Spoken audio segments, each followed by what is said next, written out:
আজকে আমাদের বাংলাদেশ, যেই দেশের রাজধানী ঢাকাকে বলা হয় মসজিদের নগরী, যেই দেশের রাস্তা মোড়ে মোড়ে মসজিদ মাদ্রাসার অভাব নাই, যেই দেশে বাচ্চারা ফজরে আজানে মুয়াজ্জিনের তাদের ঘুম ভেঙে যায়, যেই দেশের বাচ্চারা মুয়াজ্জিনের আজানে মায়ের কোলে ঘরে যায়, যেই দেশে বিদেশে শতকরা 92 জনের মতো মুসলমান, আর সেই দেশের মধ্যে আমাদের শিখতে হবে আমরা বান্দরের জাত, আমরা বানর থেকে সৃষ্টি, আমরা আজকে ঈমান হারা হয়ে কবরে যাব।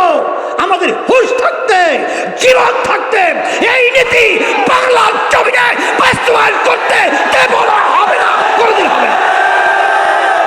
কথা ঠিক না বেঠিক? আমাকে কে বানাইলো, কেন বানাইলো, ছিলাম কোথায়, আছি কোথায়, এই যাব কোথায়? আমার এই জিন্দিগি শেষ না, আর একটা জিন্দিগি আছে। এই চিন্তা কি ওই শিক্ষার মধ্যে আছে? আসতে কর। তাহলে কি শিখছে? কেমনে খাইবেন, কেমনে বাঁচবেন, আর কলম লইয়া কেমনে মানুষের এই ঘুষ খাইবেন আর ধ্বংস করবেন, এই চিন্তাই তো শিখছে। আব্বাজার রহমতুল্লাহি আলাইহি বলতেন, বাবাজার কেউ রাগ করবেন না, বোঝার চেষ্টা করেন। ডাকাত দুই ধরনের। ডাকাত কয় ধরনের বলেন? বলেন। এক শ্রেণীর ডাকাত আপনাকে রাস্তার ভিতরে পিস্তল বুকে ঠেকাই বলতেছে, এই বেটা কি আছে বের কর, এই দেরি করে করে গুলি করব। এখন পিস্তলের ভয়তে তো সব বাড়ি করে টাকা পয়সা লইয়ে গেছে। এরা ডাকাইত না ভালো মানুষ? আস্তে আস্তে কর। আর বর্তমানে এক শ্রেণী বেরিয়েছে শিক্ষিত, ইয়ে কলম ধরছে। কলম ধরে বলতেছে, টাকা দিলে দে, নাহলে 4 সিট উল্টা। এই টাকা দিলে দে, নাহলে চাকরি হবে না। টাকা দিলে দে, নাহলে কাজের বিল পাবি না। টাকা দিলে দে, নাহলে তোর এই কাজটা হবে না। এরা ডাকাইত না ভালো মানুষ? আর একটু আস্তে কর। শিক্ষায় বলে মানুষের পুত বানায়, মনের নাই কথা? বলে শিক্ষায় বলে মানুষের বলে পুত বানায়, বুঝলেন নাই?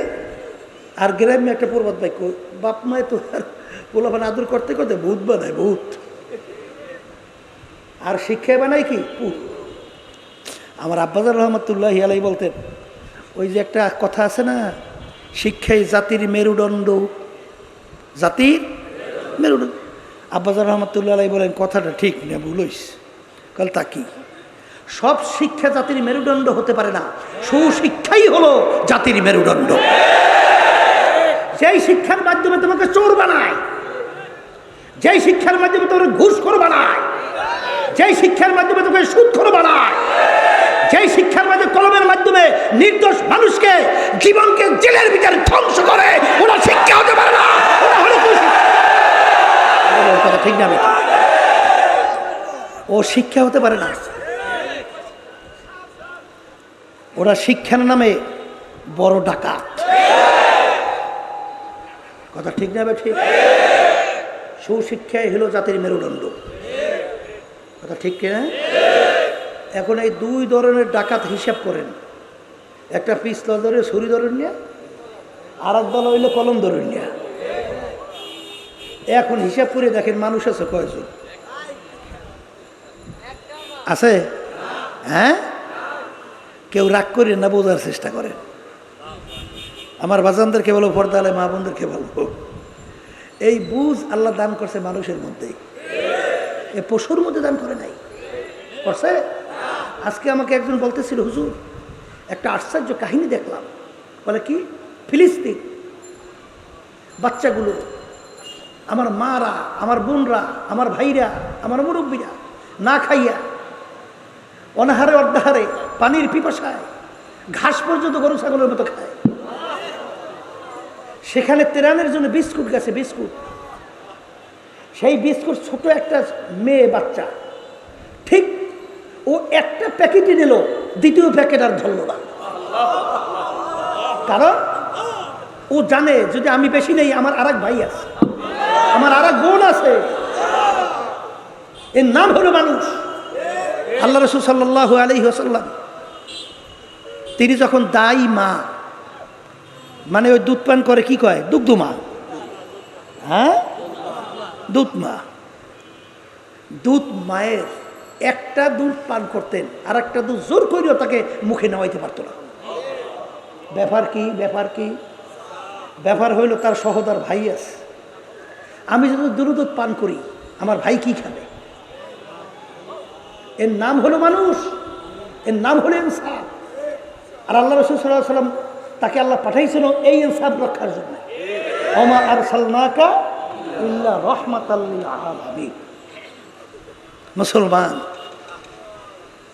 আজকে এই নীতি আদর্শ ভুইলা আজকে ডাকাইতদের, জালেমদের, খুনিদের, সবচেয়ে নিকৃষ্ট মানুষদের সংস্পর্শে ওদের নীতি আদর্শ তুমি পছন্দ করো, তুমিও কিন্তু চোরের সহযোগী, তুমি একজন চোর।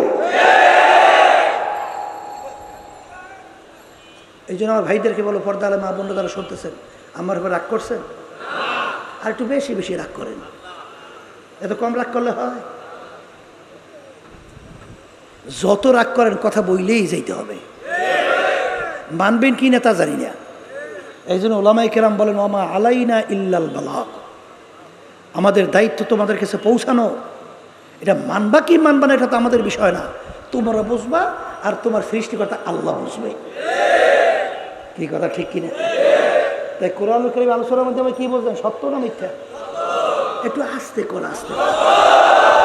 সত্য। তাই সত্য যদি হয়, এই পাশেই কবরস্থান। এই বাংলাদেশের ভিতরে বলতে গেলে এই ঢাকার ভিতরে নাম করা কি কবরস্থান? আজিম। এই পাশে এবার ইরাকিদের কবরস্থান। হ্যাঁ, ওই মাটির নিচে কি একদিন যাওয়া লাগবে? আর একটু আস্তে কর, লাগবে। তাই ওই এর ভিতরে ঢোকার পর ফেরত আসতে পারবেন কিনা কেনা? আর ফেরত আসা যাবে না। তাই ফেরত যদি আসা নাই যায়, আমার বাজানদেরকে বলবো, এই নাস্তিক ওরা বলে সৃষ্টিকর্তা তালাশ করে পায় না, ওরা পাইছে শেষ পর্যন্ত তালাশ করার পরে পাইছে। ওরা বলে বান্দরের জাত, সৃষ্টিকর্তা তালাশ করে তো পায় না, এখন পাইছে কি? বানরের জাত। বান্দরের জাত। তাই তোর সৃষ্টিকর্তা আল্লাহ সৃষ্টি করে নাই, তাই তুই বানর থেকে সৃষ্টি। তাহলে তোর বানরটারে সৃষ্টি করলো কেডা? বান্দরের জাত। কি ওরা তো সৃষ্টি করে একজন লাগবেই, নাহলে ওটা কেমনে হইল? কথা পায় না। ঢাকা ইউনিভার্সিটিতে শুনছি, বলছে একটা ছেলে দারুইনের থিওরি পড়ছে, তো ও গেছে চিড়িয়াখানা দেখতে ঢাকা। তাই চিড়িয়াখানা প্রথম ঢুকিয়েই তো বান্দরের ঘর দেখছে না, বানরের ঘর, হাজার হাজার বানর। ও ঢুকেই চিন্তা করে যে কিছুদিন পর যদি আবার আসি, তাহলে তাই সে দেখবো বানরগুলো মানুষ হয়ে গেছে। ওর মাথার মধ্যে বানরতে কি হয়? তো কয়েক বছর পর বলে আবার সেই চিড়িয়াখানায় গেছে, যাইয়ে ঢুকে দেখে বানরের ঘরের ভিতরে বানরগুলো বানরই আছে, একটাও মানুষ নেই। তো ব্যাপার কি? পড়লাম কি, দেখলাম কি? বান্দর কোন দেশে, কোন যুগে, কোন জগলে, কোন তারিখে বানর লাফাইতে লাফাইতে লেজ পশম করে গাছের ঘষায় ঘষায় অটোমেটিক মানুষ হয়েছে। ঠিকানা দে বান্দর। ও বান্দরের জাত। যদি বানর লাফাইতে লাফাইতে লেজ পশম করে অটো মানুষ হয়, এখনো বানর দুনিয়াতে নাই? বানরগুলো সব ভদ্র হয়ে গেছে নাই, এখনো লাফালাফি করে? তাহলে আগে যদি দুই একটা বানর লাফাইতে লাফাইতে গাছের লেসের ঘষায় ঘষায় লেজ পশম করে মানুষ হয়, এখন দুই একটা বান্দর মানুষ হইবে না? কারে বান্দর? তাম দুনিয়া প্রায় হাজারের মতো বৈজ্ঞানিক, হাজারের মতো বৈজ্ঞানিক। বৈজ্ঞানিক কাকে বলে? বিশেষ জ্ঞানী। বৈজ্ঞানিক শব্দের অর্থ কি? বিশেষ জ্ঞানী। আপনার মতো সাধারণ জ্ঞান না, তাদের জ্ঞানটা সম্পূর্ণ ব্যতিক্রম ধর্মী জ্ঞান। এরকম হাজারের মতো বৈজ্ঞানিক, তারা বলতেছে ডারউইনের যে থিওরি বানর থেকে মানুষ, সম্পূর্ণ একটা অযৌক্তিক। এটা কোনো যুক্তিই হতে পারে না, বানর থেকে কোনোদিন মানুষ হতে পারে না। তারা অযৌক্তিক বইলে ওর থিওরিকে শোনেন না, বঙ্গোপসাগরে নিক্ষেপ করছে। বঙ্গোপসাগরে নিক্ষেপ বুঝে আজ পর্যন্ত সাগরের এমন জায়গা আছে যার তলা মানে নিচ, আজ পর্যন্ত কেউ আবিষ্কার করতে পারেনি ওর নিচ তলা কোথায়। ওই সমুদ্রের কিছু জেলেরা মাছ ধরতে যায় না, চরমনাইতে আমার সঙ্গে দেখা করতে আসছে। আমি জিজ্ঞেস করি, ভাই সমুদ্র সম্পর্কে একটু আলোচনা শুনান তো। বলে, হুজুর আমরা যখন সমুদ্রে জাল ফেলাই তখন আমরা পানি মাপি, পানি মাপি। তাহলে ওজনওয়ালা জিনিস লোয়া টোয়া এই যে মোড়া রশির ভিতরে লাগাই শক্ত, এবার নদীর ভিতরে সাগরের সারি, তাই ছাড়তে ছাড়তে কোনো জায়গায় পাই 1000 ভাব। বাম মানে হাত টান করলে 1 বাম, 3.5 হাত। 1000 ভাবে 3.5 হাত। হুজুর কোথায় পাই 10,000 ভাম? কথা বুঝুন তো। কিন্তু হুজুর এমন জায়গায় যাওয়ার পরে ফালাইতে থাকি, ফালাইতে আমাদের যত চালান যত আছে, কিন্তু নাম রাখছি নাই ভাম। কি নাম রাখছি? মানে ওর কোনো তলামালা তালাশ করিয়া, এর জন্য বলে বঙ্গোপসাগরে নিক্ষেপ। মানে কোনো দিন ওর আর অস্তিত্ব তালাশ করে পাওয়া যাবে না। এই বৈজ্ঞানিকদের ভিতরে অনেক নোবেল পুরস্কার প্রাপ্ত বৈজ্ঞানিক আছে, তারা বলছে এই থিওরি করে থিওরি না। কিন্তু আফসোস আজকে আমাদের বাংলাদেশ, যেই দেশের রাজধানী ঢাকাকে বলা হয় মসজিদের নগরী, যেই দেশের রাস্তা মোড়ে মোড়ে মসজিদ মাদ্রাসার অভাব নাই, যেই দেশে বাচ্চারা ফজরে আজানে মুয়াজ্জিনের তাদের ঘুম ভেঙে যায়, যেই দেশের বাচ্চারা মুয়াজ্জিনের আজানে মায়ের কোলে ঘরে যায়, যেই দেশে বিদেশে শতকরা 92 জনের মতো মুসলমান, আর সেই দেশের মধ্যে আমাদের শিখতে হবে আমরা বান্দরের জাত, আমরা বানর থেকে সৃষ্টি, আমরা আজকে ঈমান হারা হয়ে কবরে যাব। আমাদের হুঁশ থাকতে, জীবন থাকতে এই নীতি বাংলার জমিনে বাস্তবায়ন করতে দেব না, হবে না, কোনোদিন হবে না। কথা ঠিক না বেঠি? এই জন্য আর বাজানদেরকে বলবো, তাই বাংলাদেশেও তো নাস্তিকরা আছে, জোরে বলে আছে না নাই? তা আমি আমার বাজানদেরকে যে বলতেছিলাম কোরআন কারিমে কোনো ভুল আছে? তাই ভুল যদি না থাকে, এই বলছে আজিমপুর কবরস্থান, একদিন ওই মাটিতে যাওয়া লাগবে না? ফেরত আসা যায়? দুনিয়ার কাজে 5 বার যদি কেউ ফেল করে, আবার সেই কাজে চেষ্টা করলে জিতবার আশা আছে না? কিন্তু একবার যদি ওই গর্তে যাইয়ে কেউ ঢোকে, আর কেউ কোনোদিন আসছে? আসবে কোনোদিন? তাই এই কবরের পুঁজি কামাই করার জায়গা দুনিয়ায়, জোরে বলেন কথা ঠিক না ঠিক? তাই যদি তাই হয়, আমার বাজানদেরকে বলবো, বর্তমানে একদল আছে কিন্তু বস্তুবাদী, বস্তুবাদী বুঝেন? ওরা আবার বলে যা দেখি না দু নয়নে, বিশ্বাস করি না গুরুর বচনে। অর্থাৎ বলতে চাই দেখিও না, বিশ্বাস করি না। তাই তুমি দেখো না, বিশ্বাস করো না। তোমাকে যদি জিজ্ঞাসা করি, এই আব্দুর রহিম তুমি কি জানতো না মরা? ও বলবে হুজুর আমি জানতো। তা জানতো মানে কি? তোমার ভিতরে রূহ আসতে পারে, আছে না নাই? তাহলে আমি যদি জিজ্ঞাসা করি, আচ্ছা তোমার ভিতরে রূহ আছে, তুমি স্বীকার করো, আচ্ছা তোমার রূহটা কালা না নীলা না ধলা না লম্বা না চ্যাপটা না গোল, এর প্রকৃতি, এর অবস্থানটা কেমন একটু বলো তো, বিবরণ। কে কে বলতে পারবে? বলে হুজুর রূহ আছে তো, ঠিক দেখি তো নাই। তাহলে তুই রূহ আছে দেখো নাই, তাই এটা বিশ্বাস করলি কে? এই সেই মালিক তোমার ভিতরে গোপনে রূহ রেখা তোমাকে হাঁটাইতে চলাইতে কথা বলাইতে কবর সব কিছু পারে, সেই মালিক তোমার কবরে গোপনে আযাব দিতে পারে না? আসতে কয় যেরকম পারে। বস্তুবাদীরা কলে যা হুজুর মেলে টেলে নাও অঙ্কে, ওই বিশ্বাস করা যায় না। ওলামায়ে কেরাম বয়ান করে, আল্লাহর বান্দারা, আল্লাহ যাকে ছোট বেহেশত দান করবে, একজনকে 10 দুনিয়ার সমান। এখন এই বস্তুবাদীরা কয় হুজুর গো গাঁজাখুরি কথা, নাউজুবিল্লাহ, একজনকে দেবে ছোট দুনিয়া না, ছোট বেহেশত, তা বলে 10 দুনিয়ার সমান। কয়জনকে? তো একজন মানুষ বেহেশতে যাবে না কোটি কোটি? তাহলে 10 দুনিয়ার সমান যদি হয় ছোট বেহেশত, তা বড় বেহেশত তাকে দান করে এইটা কত বড়, তাই কোটি কোটি মানুষ যাবে বেহেশতে, এত জায়গা মাওলায় পায় কই? বস্তুবাদী কথা কয় না কা হিসেবে তো মেলে না। কিন্তু এ নাস্তিকের দলেরা, বর্তমান আধুনিক যুগ, বৈজ্ঞানিকের যুগ, আবিষ্কারের যুগ, এখন তো আবিষ্কারের মাধ্যমে দেখা যায় জাগার মালিকের অভাব নাই। কি কথা কয় না কা? কলে হুজুর তা কেমন? বৈজ্ঞানিকরা কি বলছে, আমরা যে সূর্য দেখি, এই সূর্য নাকি দুনিয়া থেকে 13 লক্ষ গুণ বড়। কয় লক্ষ? 13 লক্ষ। দুনিয়ার থেকে এই সূর্য নাকি দূরত্বে আছে 9,30,00,000 মাইল দূরে। আচ্ছা, কিছুদিন আগে আমেরিকার নাসা কাদেরকে বলে? যারা নাকি মহাকাশ নিয়ে রিসার্চ করে আমেরিকায়। ওরা কিছুদিন আগে মহাকাশের মধ্যে একটা গর্তের সন্ধান পাইছে। কির সন্ধান?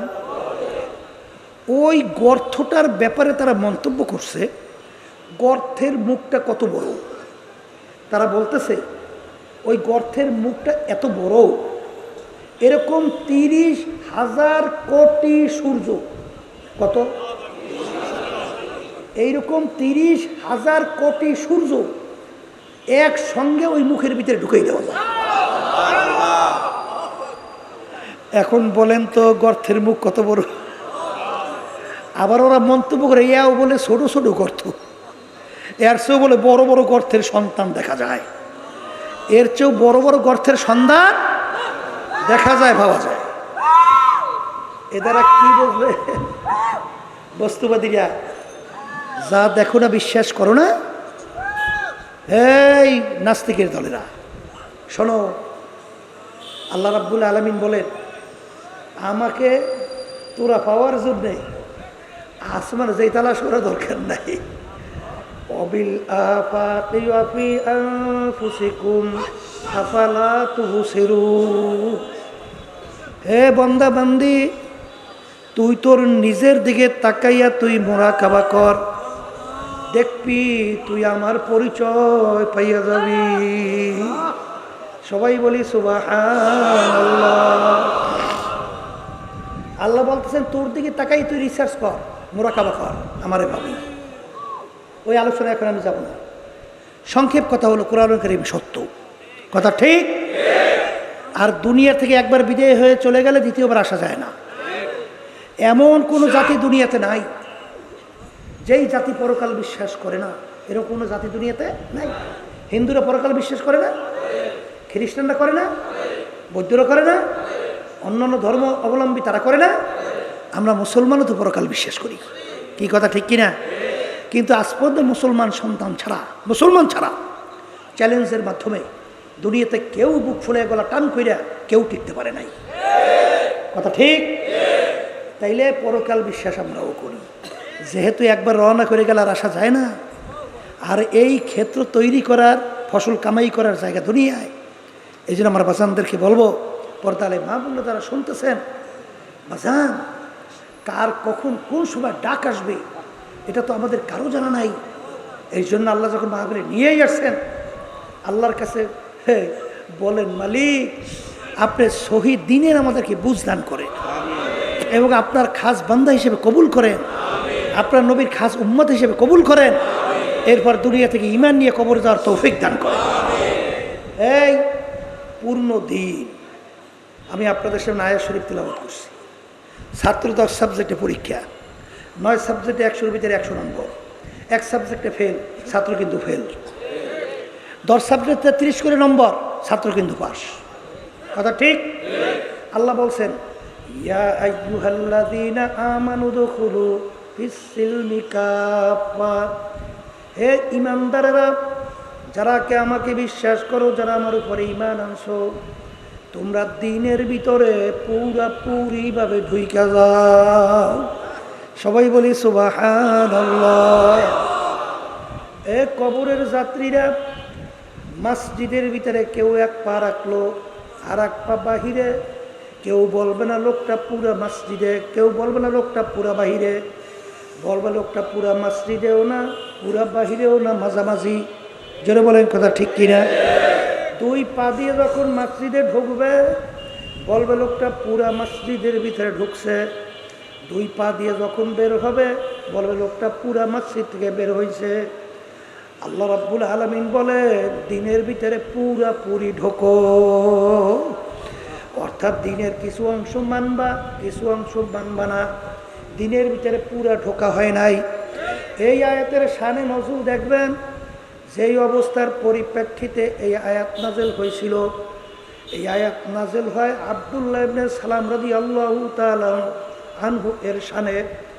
আব্দুল্লাহ ইবনে সালাম রাদিয়াল্লাহু তাআলা আনহু প্রথম বয়সে ইহুদি ধর্মের লোক ছিল। ইহুদি ধর্মের ভিতরে ধর্মীয় উটের গোশত খাওয়া ছিল হারাম, যেমন আমাদের মুসলমান ধর্মের ভিতরে কুত্তার গোশত খাওয়া হারাম। আমরা হারাম জানি এবং ওর প্রতি আমাদের কিন্তু একটা ঘৃণা আছে না নাই? ঠিক আব্দুল্লাহ ইবনে সালাম রাদিয়াল্লাহু তাআলা আনহু ধর্মীয়ভাবে উটের গোশত হারাম, তার ঘৃণাও আছে, না খাইয়ে প্রমাণ করেও দেখাইল। পরবর্তীতে তিনি যখন মুসলমান হয়ে গেল উটের গোশত কোনোদিন খায় নাই, কিন্তু ঘৃণা তো যায় নাই। কিন্তু মুসলমান ধর্মের ভিতরে উটের গোশত খাওয়া হালাল। তিনি অন্যান্য মুসলমানদেরকে বলে, আমার মুসলমান ভাইরা, আমি যখন ইহুদি ধর্মের ভিতরে ছিলাম ধর্মীয় উটের গোশত হারাম ছিল, খাই নাই, প্রমাণও করে দেখাইছি। এখন ওর প্রতি আমার একটু ঘৃণা আছে। আমি এখন মুসলমান, আমি উটের গোশত হালাল জানি, কিন্তু যেহেতু কোনোদিন খাই নাই আমার একটু ঘৃণা লাগে, তোমরা খাও। আল্লাহ রাব্বুল আলামিন এই অবস্থার পরিপ্রেক্ষিতে এই আয়াত নাযিল করে, এই আব্দুল্লাহ ইবনে সালাম, আমার হালালকে হালাল জানলে হবে না, খাইয়া প্রমাণ করে দেখানো লাগবে। অর্থাৎ দিনের ভিতরে পুরা ঢোকা লাগবে। আমার বাজানদেরকে বলবো, পর্দার মা বোনদেরকে বলবো, আল-ইয়াওমা আকমালতু লাকুম দীনাকুম ওয়া আতমামতু আলাইকুম নি'মাতি ওয়া রাদিতু লাকুমুল ইসলাম দীনা। দিন কিন্তু পরিপূর্ণ, দিনের ভিতরে আর বাড়তি কমতি কোনো দিক নেই, আসবেও না। দিন পরিপূর্ণ, দিনের ভিতরে আল্লাহ রাব্বুল আলামিন পুরা ঢোকার জন্য বলছেন। ভাষণ আল্লাহ হাবিব সাল্লাল্লাহু আলাইহি ওয়াসাল্লাম তিনি দুনিয়াতে আসছেন, আল্লাহ তাকে মৌলিক 4টা কাজ দিয়ে পাঠাইছেন। 1 নম্বর কাজ হলো দাওয়াত, 2 নম্বর হলো তালিম, 3 নম্বর কাজ হলো তাজকিয়া নফস, 4 নম্বর কাজ হলো জিহাদ। দাওয়াত যদি না থাকে মানুষ দিন সম্পর্কে জানবে কিভাবে, ইসলাম সম্পর্কে জানবে কিভাবে, আল্লাহর পরিচয় কিভাবে জানবে? এই দাওয়াত দিনের পক্ষে দেওয়া, এটাও কিন্তু আমাদের একটা কাজ। যারা বলেন কথা ঠিক না ঠিক? তালিম, কোনটা হারাম কোনটা হালাল, কোনটা করণীয় কোনটা বর্জনীয়। অর্থাৎ আল্লাহ রাসূল বলেছেন, তলাবুল ইলমি ফারিজাতুন আলা কুল্লি মুসলিম, প্রত্যেক মুসলমান মহিলা পুরুষ তাদের ইলমে দ্বীন শিক্ষা করা ফরজ। যারা বলেন কথা ঠিক না ঠিক? বাজান, আপনার সূরা যদি কিরাত সহি না হয় আপনার নামাজ কিন্তু হবে না। বাজান, আপনার হারাম হালাল সম্পর্কে যদি জানা না থাকে আপনি হারাম থেকে কিভাবে বাঁচবেন? জোরে বলেন কথা ঠিক কিনা? এই জন্য ইলমে দ্বীন শিক্ষা করাও ফরজ। জোরে বলেন কথা ঠিক কিনা? 3 নম্বরে তাজকিয়া নফস। তাজকিয়া নফস বলা হয় আত্মশুদ্ধি, আত্মশুদ্ধিও কিন্তু ফরজ। জোরে বলেন কথা ঠিক কিনা? আর জিহাদ হইল মান রাআ মিনকুম মুনকারান ফালিয়ুগাইয়িরহু বিয়াদিহি ফাইন লাম ইয়াস্তাতি' ফাবিলিসানিহি ফাইন লাম ইয়াস্তাতি' ফাবিকলবিহি ওয়া যালিকা যাফুল ঈমান। আল্লাহ রাসূল সাল্লাল্লাহু আলাইহি ওয়াসাল্লাম বলে, অন্যায়ের বিরুদ্ধে তোমাদের যদি শক্তি থাকে অন্যায়কে হাত দিয়া ফিরাও, ওই পরিমাণ শক্তি না থাকলে মুখ দিয়ে বইলা ফিরাও। ওই পরিমাণ যদি শক্তি না থাকে মনে মনে পরিকল্পনা করো কিভাবে অন্যায়কে ফিরানো যায়। আল্লাহ রাসূল সাল্লাল্লাহু আলাইহি ওয়াসাল্লাম বলে, শেষের অবস্থান অর্থাৎ মনে মনে পরিকল্পনা করো কিভাবে ফিরানো যায়, এটা ঈমানের একেবারে দুর্বল অবস্থা। এ আল্লাহর বান্দারা, কবরের যাত্রীরা, ভালো করে মনকে বুঝো, তারপর কবরে রওনা করো। এক হাদিসের ভিতরে আল্লাহ রাসূল সাল্লাল্লাহু আলাইহি ওয়াসাল্লাম বলেন, যার ভিতরে জিহাদি প্রেরণা থাকবে না ওর মৃত্যু হবে মুনাফিকের মৃত্যু।